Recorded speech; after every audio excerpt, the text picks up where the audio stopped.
Start this. Morning, welcome. It all just thanks to this month. Thank you very much. Thank you. So yeah, you should have to keep up. Really, the master. It was all say, you just I saw the here. Thank you very much, everyone. Well, the apologies, and this morning, and page Council.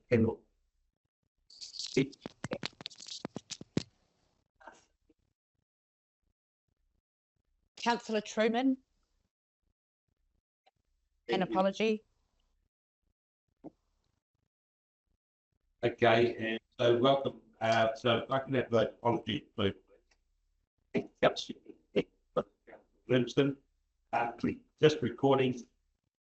Today's will be recorded, upload later to Council's YouTube channel. Online, welcome.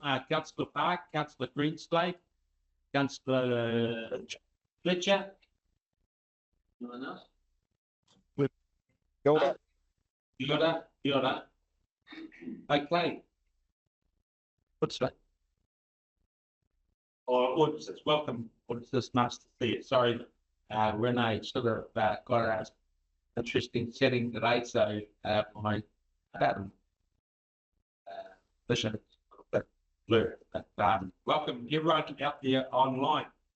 Right, now item 5.1, adoption of the annual report. I'd invited Jeanette Pioneer and Aidan Smith for corporate planning to speak to them.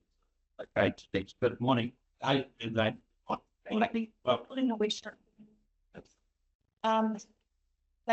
it's a pleasure. Firstly, to do the annual report for the 2024 year. It's been a bit of a long road to go, but we've got there at the end. You were circulated a copy of the annual report. Just a couple of minor changes that have been done since you received that copy. There are obviously editing changes, but then also we had to add in a couple of critical judgments related to the application of the policy around our email lead and 67 Money Street. And there was also another note added just to talk about the adjustments, because the 5-year adjustments were not there. So those are the main items that were added into the financial flow of the report. We've also received clearance from Trewavas from Western Insurance, which will look at the participation of this. That's about what I've got to say. Aidan, is there anything about service corporate side? No, not much to add, except this is the report about on last financial year is June. We're a little bit late at this time round. Results heading, which delayed our financial side of this business. But it sets out our performance against our slips, tablets, into the. Good, thank you, Aidan. Any questions, members? So I was getting out of a subcommittee with raised out of order by the being just this good. Thank you,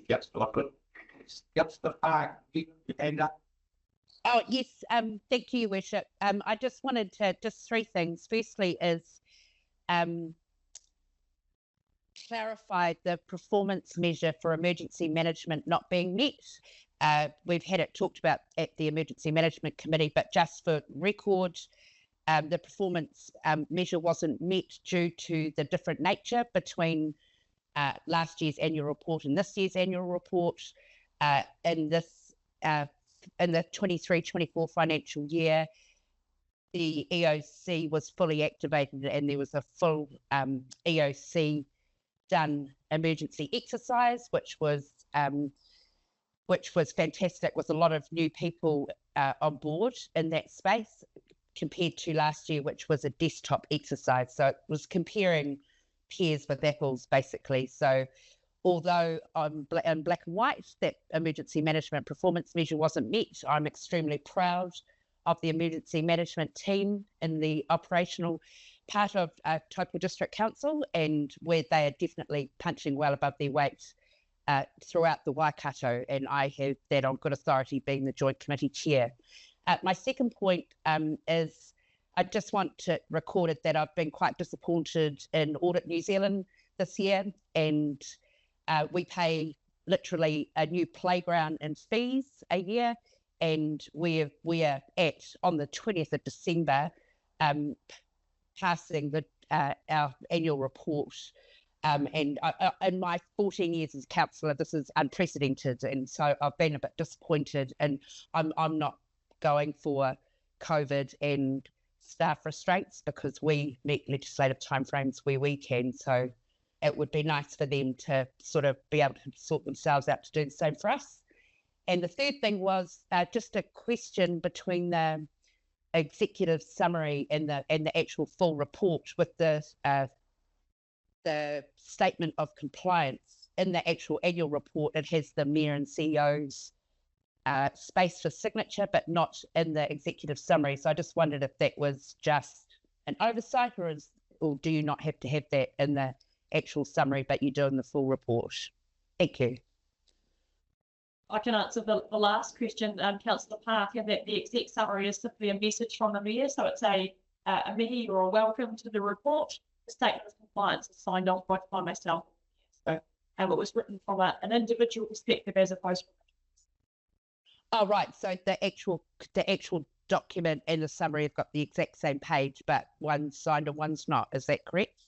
Correct. So the statement of compliance is a requirement of audit. The message is introduction to the document. Yes, but you do have that page of compliance in the summary document. That's all. Yeah, correct. Don't be signed following this meeting. Yeah. Great. Thank you. That's all. Councillor Parker, Councillor Taylor. Thank you, Worship. I just echo Councillor Park's words in relation to the time frame for this audit to be done. But this is not a personal attack on individuals. Leon, I know you're online. I don't know whether it's the application of the rules for the rules you're operating under. And I've seen immediately that there is some issue on council side with information not provided in a timely way. However, I look at page 17 of the agenda item, reasonable assurance and exercising professional judgment. This was an agenda item on Tuesday of this week. It had to get pulled because the audit was not ready. The additional costs that fall on ratepayers in an environment nationally where every government department and councils are being asked to pull their wings in and cut costs, I'd be interested to know how much extra this is going to cost ratepayers of this tenor and how much additional value is going to be added by the level of scrutiny that's been applied. I accept we need to have auditing, and I accept it needs to be done to a robust level. I question whether value is being added for us in the council, for central government as overseers, for the ratepayers who pay the bill ultimately, level that's been exercised here. Take it as a criticism, take it as an observation, take it any which way you like. I've just expressed my dissatisfaction with the process and the additional stress and pressure is put on staff in an already stressed environment. I just find it's unacceptable. Thank you, Councillor. Any other commentary? Right. Leon, did you want to respond to any of that? Good morning, councillors. Thank you, Your Worship. Yeah, I can quickly respond. I'm not going to spend too much time on it because, you know, for me, there are always two sides to every issue. And before I respond formally, I would like to have a chance to talk to management first. I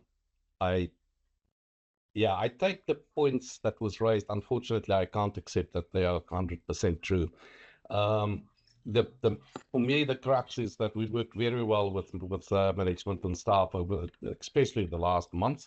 It was tight time frames and it was extreme pressure, but I'm quite pleased that we got there and that you can adopt your annual report within the extended statutory time frame. Oh, thank you, Leon. Appreciate that. All right, no, comments? Okay, the recommendation here in front of us that in the report, that you moved by Councillor Loughlin, do I have a second? Thank you, Councillor Phelan. What's the motion? All those in favour, please say aye. Aye. Against? Carry. Thank you very much. Meeting is now closed. We'll close with that. Yeah, thank you very much, everyone online, and Merry Christmas.